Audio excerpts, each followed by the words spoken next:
Hello and welcome to our consumer guide for normal people, hosted by One Roof Financial. I'm Caroline Eburn, partner and mortgage and protection advisor. Hello and welcome to our latest edition of our podcast. Today we have a very special guest. We are joined by Adam Purnell of Keller Williams, and he's going to talk to us about the benefits of using a small independent estate agent. So over to you, Adam. Welcome. Hello. I'm Adam Purnell from Keller Williams Estate Agents. I launched my own business in September with Keller Williams, which are a worldwide franchise. They're the largest estate agents in the world now. And they allow me to run my own business, provide me with all the help and support to do that. How long have you been in the industry, Adam? I've been in the industry for 15 years now. Worked on the high street for 11 and a half years, and then I went over to the dark side to an online agent for just over 3 years. And then I decided to launch my own business, and the reason I wanted to do that was to provide something better that wasn't already there. Right. So what makes you unique then? So I've never heard of anything like this. So a truly personalised service where everything is you. So you do all the viewings, you do everything. So you've got that complete package of personal service. So is that something you felt was lacking locally? Yes, definitely. The traditional high street model is volume. It's a transaction. Where I wanted it to make it more relationship based, so get to know my clients, their needs, and how things, what matters to them most, and to provide that personal service where they're only dealing with one person rather than multiple people across offices. That's brilliant. So you would say that when you take on a client, take on a customer, you're going to take that whole selling on yourself, on your shoulders. Yes, You're going to take it away from them. You're going to say, you're not doing any viewings, I'm going to do that, I'm selling your house for you. Yeah, it's important to do the viewings for the customers. Yeah. You can get more honest feedback, take them along the journey of the selling process, and also find out about the buyers as well and whether they suit that particular property. Okay. But everything's designed around getting the best possible outcomes for the customer. Right. So, sorry, go on, Caroline. I was going to say, I love what you said about getting more honest feedback, because most people are really quite polite, and if they're being shown around by the homeowner and they think, oh my God, look at the state of this place, you'll be like, oh, it's lovely. And Yes. So what's the most common feedback you get? The most common feedback on the high street was it's not for them. Right. But we need to find out why it's not for them, so it can help the homeowner to understand and whether we can alter or change anything to make the property more saleable. That might be price, it might be condition, it might be location, but you can't do anything about that. No. But it's like, also could it be like the general tidiness of the building, the garden layout, and so on, but they won't say that to someone face to face, but they could turn out to it, and then you can then refer that back onto the customer for maybe for your next viewing, just hoover underneath the settee a bit more kind of attitude, Or maybe get rid of your dog for the day. Yes, Well, we'd always recommend to viewers to take any pets out of the equation anyway, because some people aren't comfortable with that. And it does help the viewing experience. Perfect. So another thing that I found was really unique with your service is you're so confident of your approach and the way you do things that you don't tie anybody in to a contract. That's correct. Which I think is absolutely admirable, because that just goes to show that you aren't going to just tie somebody in for the sake of tying them in. You want them to have that freedom that, you know, if for whatever reason it doesn't go their way, they're not tied with you for a certain length of time. Yes, and that comes back to the relationship side of things. If a relationship breaks down, you don't want to remain with that person. So you want to separate. That's fine. I'm confident in what I do and the service I provide, and if at any point they're not happy with that, they're free to leave. Right. That keeps me on my toes and makes sure that I'm continuing to provide the best possible service all the way through. Yeah, go on. So another thing that really struck me was that you do limit your service, which I think is fantastic. So you don't stack them high and sell them low, so to speak. Yes. You only take on a certain number of customers to make sure that you can answer the phone, so that if your phone rings, you're answering it. If something happens, if an activity happens, you're there to pounce on it. So could that, let's say you got really busy and someone was like, Adam, I really want to use you. Would you ever be in a position where you had to say, at the moment, I am full to capacity, but I can put you on a waiting list? Do you think that would ever happen, or? Possibly, yes. The way estate agency works, a lot of agents will take high volume of customers, but being a personal bespoke agent, I can't offer that level of service if I take on too many clients. So we'll need to limit the amount. So I never have any more than 10 properties live on the market at any one time, because I'm doing the viewings across all of them as well. It would be unfair on my existing customers to take on new customers if I couldn't service them to the same capacity. Brilliant. That's fantastic. So we've already mentioned a bit about feedback and the importance of getting that feedback. But it's also how the customer takes that feedback on board. I think everybody loves their own home, and even though they're moving for one reason or another, you can take everything to heart, can't you? So how do you put a positive spin on it? So honesty is key. Trust in estate agents is quite low, and that's something I wanted to change. So being honest is still very important with them, but you don't want to go in and obviously slander their house. But making them realise what they can do to achieve the best possible price, and like you say, putting that in a positive way is important. So highlighting the features that they did like, and then maybe what we can improve on to make sure that the next viewer that comes along has a better experience. Perfect. That's brilliant. But obviously at the moment there's a massive lack of stock for estate agents. Not many people now putting a house on the market and so on. So is there anything that you could do as yourself, help someone find somewhere to live? Yes, yeah. I'm in the process at the moment of launching a buyer's service, which is property sourcing effectively. So helping a buyer find properties that are not currently on the market. So we'll sit down with the buyer, assess their needs, what they want, where they want to live, and then we'll put a package together to help them find that property. So I will go out there on the streets and try and help them find that dream home. Oh, fantastic. So would that be local though, or with your Keller Williams connections? So like I say, if we decide to relocate, which I'm sure many people are doing now from larger cities in not just London, there's other cities knocking about. There's quite a lot of people leaving London after COVID, and they're now able to work from home, and some companies aren't even going to reopen big offices. So there are quite a lot of people who are looking to move to a new area but have no idea where to look for. And I mean, one of the big things that's emerged during lockdown is the amount of people that are going to continue to work from home now. So people are moving out of the cities. As long as there's good train links with train stations, most places now you can get to London in around an hour's time. So Nuneaton, Rugby, etc. That is fantastic, and we have noticed a lot more people moving out of the city. So in answer to your question, yes, we can help people in other areas of the UK. I've got connections through Keller Williams all over the country, even abroad if needed. All right. So if I'm looking for somewhere in Edinburgh, Liverpool area, then you could say I've got a customer looking to move there. Yep. What have you got on the market? Yep. They're looking for such and such house with such and such garden. What can you do to help them? Yes, most of the Keller Williams agents act as buying agents as well. Right. So again, most will offer that service, so we can certainly help with that. All right, okay, that's good, isn't it? Yeah. So when are we moving? Right.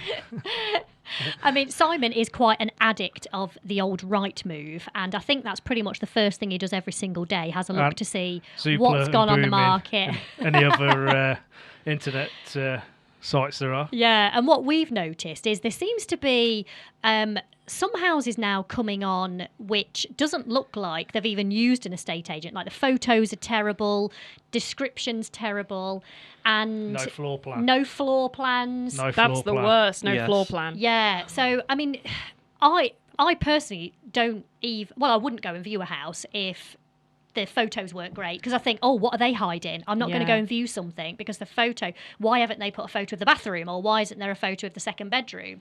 So online presence is really, really key now. So in terms of your service, does everybody get a floor plan? Is that like a standard thing? Do they all get decent photographs? And yeah, so we use some new technology called Giraffe, which provides 360-degree virtual tours and HDR resolution photographs as well. Fantastic. So everything looks very professional, floor plans alongside that, and then also a video tour if the customer wants that as well. And we provide all of that as standard. Brilliant. So there's not some of the online agents will say, right, well, you'll pay us one amount for this service, and then, but if you want us to do the viewings, that's extra, and if you want this, it's extra. So everybody gets everything. Yes, correct. Yes. Yeah, it's perfect. very important. Your details are going out to the whole world. They'll be viewed thousands of times. Yeah. If just I'm by not me. Yeah, that's just Simon. That's one IP address. If I'm not providing the best possible for my client, then I'm not doing the best possible job. So exposure is key. Yeah. So we use all 4 platforms of the major platforms. We use social media, which is huge now. Yeah. With advertising. What you're aiming at with social media is those passive buyers. They might not be looking to move right now, or they might see something that triggers their emotion into moving. Yeah. And I think that's pretty much how a lot of people are going now. So I've had a lot of clients who have telephoned and said, the house I really like has come on the market, and I'm now thinking that I'm going to put my house on the market. Yes. So I think you're absolutely right. I think the people aren't moving just, I've outgrown my house, I'm going to put my house on the market. That still does happen, but I think people now are moving for particular houses, and that can be really tricky when there's lots of competition for the same property. Yes. Because often there's more than one person offering. There is at the moment, yes. The market is very, very competitive. So how would you assess, so to make sure that you're working for your client, so you're the agent acting for the seller, what's important when you're looking at all of the people that are offering? What do you assess and then put forward to your client? Yeah, so a lot of people get hung up on the amount that people are offering rather than their position. So we need to look at everything as a whole. So the amount they're willing to pay, their financial position, have they got a property to sell, are they in a chain, are they in rented accommodation? So we're looking at what's going to make the process easier and less likely to fall through, because over a third of properties in the UK actually fall through, which is quite a high amount. That's a really high amount. Yes. And at what stages are they falling through? Is it weeks down the line, or mostly is weeks down the line? Obviously, a buyer needs a mortgage in principle to secure a property, but they've then got to go to the full mortgage offer stage as well. So there's things to contend with, like down valuations from surveyors, changes in people's personal situations, which might not be their own fault. It could be redundancy and things like that. Yeah, so. I mean, furloughs becoming a big issue now for a lot of lenders. So initially, they were all quite flexible, thinking it was quite a short-term thing. They said, yeah, we can accept furlough income for affordability purposes, but at the 80%.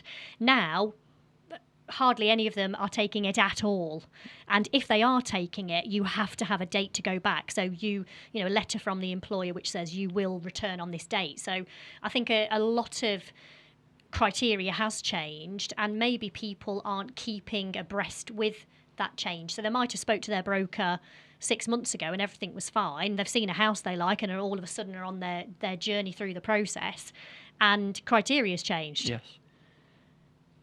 Yeah, that can happen, certainly. Absolutely. So how often would you say that you reviewed the situation with a particular property. So you've got a property on the market.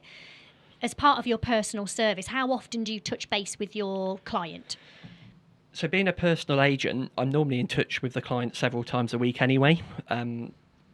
We use more modern methods of communicating now as well. So it's not just 9 till 5, them ringing up, waiting for me to call them back. They can text me, WhatsApp me. People use Facebook to message me as well. So we communicate in a range of different ways, but any agent should be carrying out a marketing review on each property that they're marketing at least once a week. So analysing how many people are clicking on the details, your viewing numbers. Simon Eburn. What? That you're the clicks. I know. I've got Are lots they of clicks. unique clicks? Does it? Because I know that Rightmove do look at IP addresses when they are doing that type of feedback. So I presume that it's unique IP address clicks, or is it literally just number of clicks? I think it's just number of clicks. Oh no! You've had 2,000 clicks today. Yeah. All I do, I like looking for the bad photos. Oh, okay. I like looking for the reflection of the estate agent, trying not to get into the photo in the mirror. Yes. I like that. I do like that. Yeah. Your clients really must love, though, that they know exactly where to go if, they've got any questions or any queries or anything. Because so many estate agents now, I bet they, you just ring the main line and you can't get through to anyone and nobody's replying to any emails. So yes. Yep. To have you there on hand, it must be so beneficial for clients. It is, and they love it, and that's a lot of the feedback I get. Positive reviews are down to that availability and communication. Yeah. Fantastic. So what would you say, have you got any top tips for people who are looking at choosing an agent? So if someone said, right, the usual, I'm going to get 3 people to come round and value my house and then choose somebody. What would you say are the main things that people should be looking out for when choosing somebody? So a lot of people will look at, I can see hundreds of those boards around. I'll use them. Yes, they might be a good agent, but it depends what they want from an estate agent. Do they want to be a number, or do they want that more personal service? So they need to make up in their mind first what type of service they want. I'd also advise them to look at contract length with estate agents to make sure they're not tying themselves in for too long with the same agent if they're not going to get that level of service that they need. So what's the average contract length? It can be anywhere from 4 weeks to 6 months. So the average is 12 weeks, right. So 3 months. So this is where you probably, as an independent, is an advantage, isn't it? Because in a high street high street estate agent, they know that they've got you signed up for that amount of period of time, so they're not in a massive rush to get your house sold. Where you've got smaller numbers, you're not on a contract, so that's your massive incentive to go out. I'm going to sell your house, and we're going to do it personally, and one port of call, and that's me straight to me. Yes. So that's probably a real good way of looking at things, isn't it? It is, yes. A lot of people will look at what the estate agent charges and what valuation they give. So some people will look for the lowest fee and the highest valuation. Now you need to make sure that the estate agent that's giving you that valuation backs that up with evidence, because the mortgage lender will need to see that evidence when the price is agreed. So if a property is oversold, there's a chance it could come back down to the level that it should be. Yeah, and just on that, a really, really good point to mention is that when you are looking at your mortgage, they won't lend on anything other than the value or the purchase price, whichever is the lower. So if you have got into a bit of a bidding war and have gone 20,000 over the asking price to secure that property, the likelihood is you're going to have to self-fund a portion of that purchase price, because they won't lend against the 20,000 you've inflated just to get the property. If the house is only genuinely worth 200,000 and you've offered 220, your mortgage will be based on the £200,000 figure, and that again is something that causes chains to fall through. It is, yes, because they just can't back that up themselves with money. No. So it's really important that an agent does their research before they put a property onto the market and present the customer with the findings of that research. to make sure that the comparable evidence is there to back up the price that agent is selling. Obviously, we take into account different things. So if a property's got something extra than the other property that's sold, how long has passed between that time and what the market's done in that time as well, because at the moment there'll be a percentage increase every month with how prices are rising. Yeah. So it's important to factor all of that in, but still make sure that the price is competitive on the market. So a property that's overpriced will generally get less viewings, less offers, and it's likely to take longer to sell, and a reduction might be needed in the price to get interest. So if you were presented with a case where a client said, well, thank you so much for your valuation and thank you for the comparables, but I want my house to go on the market at this amount, and let's say it's £50,000 over what it's worth, would you decline to work with that particular customer, or would you say, well, yeah, we can try it at that, but we need to make sure we keep it under review? Yes. Because I've always wondered, because some people just think their house is worth more than it actually is. Yeah, it depends on how much above they want to go above your recommendation. If I know I've got no chance of selling it for that price, yes, I would walk away, because it's taken up one of your numbers. Takes up one of my numbers, and then if I can't sell it, tarnishes my reputation as well. So what we really want to do is make sure we work with them and make sure that they're happy with the price that the property is going on the market for, but also, like you say, keeping it under review and providing them advice throughout. So the first 2 weeks of marketing are when you get the most clicks on your advert, and normally the most viewings as well. So if that's not happening in those first 2 weeks, there's a problem. Yeah. And more than likely, it is the price. So it could be price, it could be photos, it could be lack of floor plan. Yes. It could be that the description, because I like longer descriptions. I like to have a bit more detail. Yes. The ones that have literally got one paragraph of, must be viewed, and then, a lack of other detail, it doesn't give you the confidence to go out and view that property. No. And nowadays, marketing property, you have to be a marketing expert as well, really, because the amount of technology and people looking at it online, that it's so important that your house is staged right. So new builds, they'll sell the show home. When you get your property, it doesn't look like the show home, but they're selling that dream and that way of life so that you can imagine yourself living there. Yeah. And that's really what you need to do if you're selling a second-hand property. You need to make sure that the viewers can envisage themselves living in that property. So if you're redecorating for marketing, neutral colours, nothing that's going to put them off or can't see past what you've got. But you won't go to the extent of what a developer would do and put like smaller beds in, smaller sofas in, just to make it look a bit bigger. No, there's not great need to do that. No. So. Looks lived in. Yes. But always put a small car on the driveway for a new build.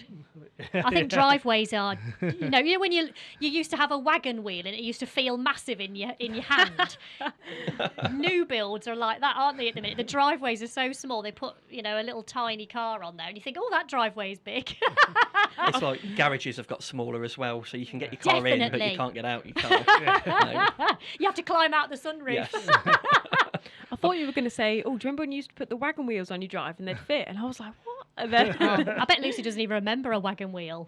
A bit before your time. With the jam in. Yes, it. Yeah. Oh, no, Adam, that has been absolutely great. It's been really, really helpful. And I suppose what we need to do is when the property search service is up and running, we can maybe focus one of our episodes on that. Yeah, absolutely. Perfect. Thank you. Well, so Adam's details are going to be available at the end of the podcast. So any questions or queries, or if you'd like Adam's services, then all of his contact details will be available at the end. So thank you so much, Adam. Thank you. Thank you. One Roof Financial LLP is an appointed representative of Primis Mortgage Network, a trading name of First Complete Limited, which is authorised and regulated by the Financial Conduct Authority. Your home may be repossessed if you do not keep up repayments on your mortgage. We usually charge a fee for mortgage advice. The amount of the fee will depend upon your circumstances and will be discussed and agreed with you at the earliest opportunity.